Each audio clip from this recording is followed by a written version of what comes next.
So প্রথম নম্বর ব্যবহার হচ্ছে সাপোজ টু। কথা আছে মানে কি সাপোজ টু, কথা আছে মানে আমরা ব্যবহার করব সাপোজ টু।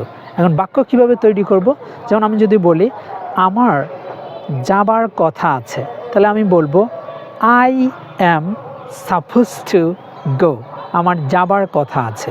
তার মানে স্ট্রাকচারটা কেমনে হবে, প্রথমে আমরা সাবজেক্ট ব্যবহার করব, তারপরে অ্যাম ইজ আর এর যে কোনো একটি ফর্ম আমরা ভার্ব আমরা ব্যবহার করব, তারপরে সাপোজ টু ব্যবহার করব, তারপরে আমরা একটি ভার্বের মানে প্রেজেন্ট ফর্ম ব্যবহার করব যেটা আমরা কাঙ্ক্ষিত কথা বলতে চাই। ঠিক আছে, আমরা বাংলা থেকে ইংরেজি শিখব। ঠিক আছে, বাংলা যেভাবে শিখেছি এভাবে আমরা ইংরেজি শিখব।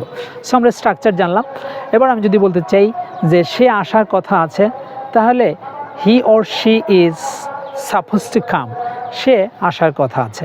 এখন যদি বলি তারা দেখা করার কথা আছে, তাহলে আমি বলতে পারি দে আর, দের পরে কী হয় আর হয়, দে আর সাপোজ টু মিট, তাদের সাক্ষাৎ করার বা দেখা করার কথা আছে।